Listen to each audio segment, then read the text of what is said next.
Now, somewhere I read and heard you say that once I sit in front of you, or whoever sits in front of you, they got the insurance. They'll be through. Now, I'm just wondering, do I have to go through all this, or I'm blissfully okay because I got the passport now? I just wanted to tell me this, Sadhguru. Honestly, I would like to.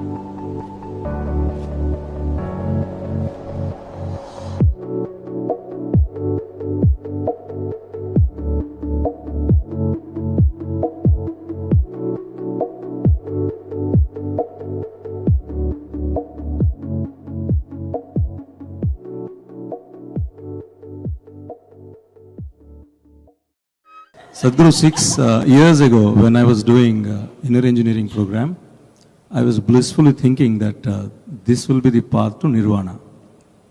I was happily thinking I will be there. Then subsequently somebody said, no, you have some more programs to do. I said, okay, fine. I patiently went through all those programs, and then I heard you say that without any expectations, you keep doing it. I said, okay, fine, I kept doing it. Now, somewhere I read and heard you say that once I sit in front of you, or whoever sits in front of you, they got the insurance. They'll be through. Now, I'm just wondering, do I have to go through all this, or I'm blissfully okay because I got the passport now? I just wanted to tell me this, Sadhguru. Honestly, I would like to know.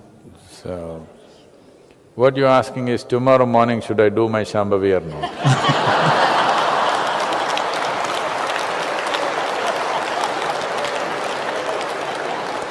You must do it, you must do it, you must do it. So, you must understand what is nirvana. Nirvana means non-existence. That means you want to cease to exist. It's a negative terminology for mukti. We have used this type of terminologies, both… The yoga uses both positive and negative terminology. But Gautama used only negative terminology because he's just on the job. He doesn't believe in aesthetics of life. He wanted to turn the whole world into monks, you know. He wanted to turn the entire world into monks. He did not allow women into his sangha because he thought, if he turns all the men into monks, women are fixed anyway.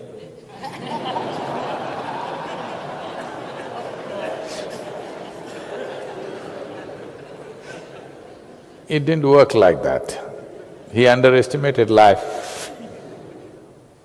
Anyway, the word nirvana means non-existence. We have similar terminology in the yogic thing. Nirvikalpa, this, many nirs are there, okay. But we have nice positive words, mukti, liberation, moksha, nice words, you know. So when you have to be inspired, we will talk in positive terminology. When you're sufficiently inspired, then we don't bother about positive terminology, we just say what? It's like, you know, when you…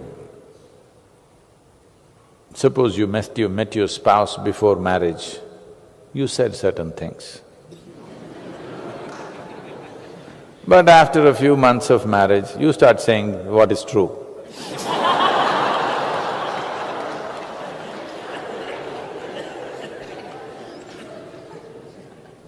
That's why the comments at home is something that you must carefully listen because they may be very true. They may be sometimes very prejudiced, but there may be a certain basis of truth to all this.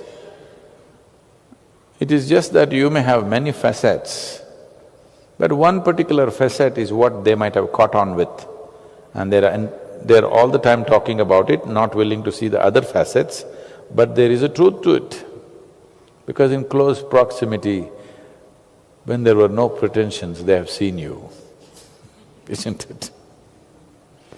People outside have seen you when you're ready for the world. People at home have seen you when you were vulnerable and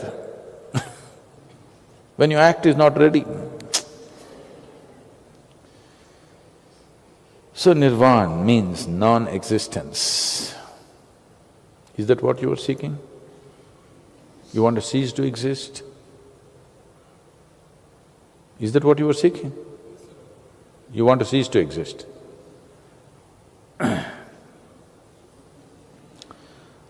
Wow, what's happening at home? Because many times when certain things happen at home, you want to cease to exist, isn't it? If it gets very bad, initially when the other person matters to you, when some things go bad, you want to cease to exist. After some time when things get bad, then you want that person to cease to exist.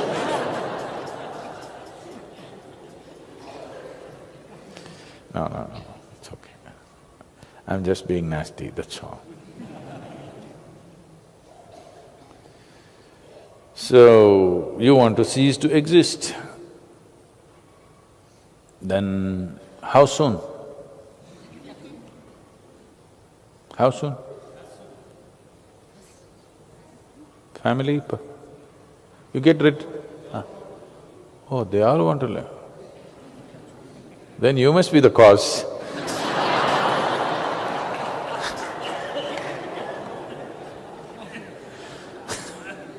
If the family wants to cease to exist, you must be the cause, isn't it? Anyway, you need to understand this. Life has come, when I say life, this life has come with various dimensions of infrastructure. Physical infrastructure, a certain level of surface software which we call as prarabdha, certain deeper software which we call as sanchita, and much deeper software which is in the layers of Vijnanamaya kosha. There are different levels of infrastructure which makes this life what it is. So these different levels of infrastructure have to be dismantled entirely if this has to cease to exist.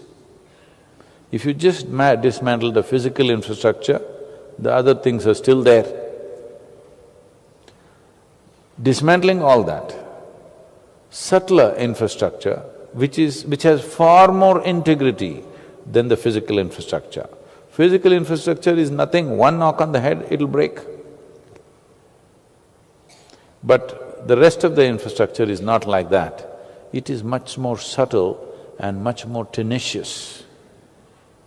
And you're generally not conscious what is the nature of that infrastructure, so you can't dismantle it.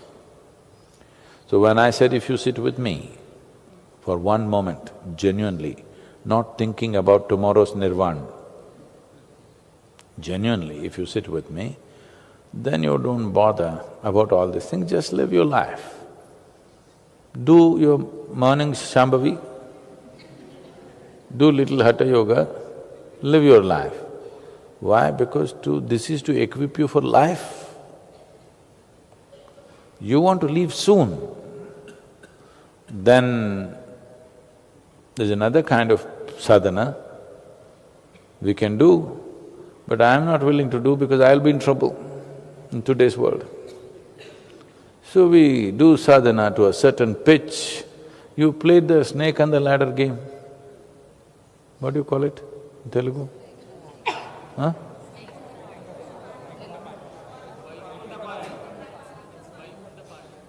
Is it so? The snake and ladder game? Okay. Okay, that's a good name.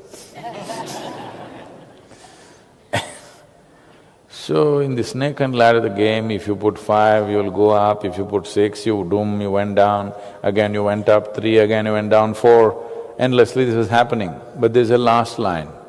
Once you go there, no question of going down, but it's only 1, 1, 1, 1. This whole game is very similar to… it's very… I don't know who came up with this name Vaikunta Pai. It's perfect. It's a perfect name.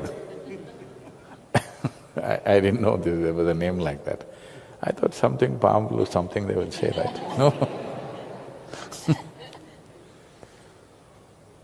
So the last one, once you enter the last line, no question of falling down anymore. So, we can make sure you don't fall back, but still you have to get 1-1-1 to finish the game, all right? Otherwise you can be sitting right there, those who are at the bottom rung can come up and go ahead of you, but you can still be right there if you don't do 1-1-1. But no question of coming down. I can make sure you don't come down, but you have to make sure that 1-1-1 happens. For that, nothing to do, you just have to wait. Simply wait and keep throwing it. You don't know skill, simply throw it. Throw it, throw it, throw it, 1-1 will come. Another one will come, something will happen, you'll go. But the insurance is, you use the word, insurance is no going down. Once no going down has happened, no concern anymore. Yes? Anyway, I'm getting there, it's just a question of time. But when there is a possibility, you went all the way up and boom, you can go down, that's a different level of anxiety, isn't it? That's a different level of anxiety. So, we can ensure you get to the last line. Last line you have to wait, because there are other people in the line. You have to get 1-1-1-1 and slowly go. How many houses usually? There on the top 10, is it? 10. So the last 10, 11 you have to get. So nothing to do, no skill needed. Just do morning hatha yoga so that rigor mortis does not set in too early in your life. Do Shambhavi so that life is alive and on, it's worth living. Just wait. It'll happen, at least going down is gone from life. That's good enough? No? Not good enough? We get you to the last line, is that not good enough, I'm asking you?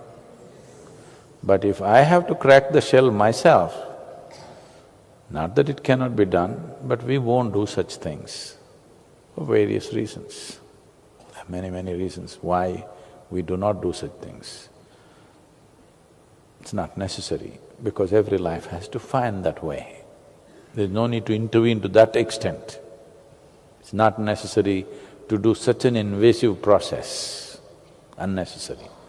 If at all if we do such a thing, we will do it with somebody who's already lost their physical mass, only with such beings, not those who still have a body. You have a business to conduct some part of your life.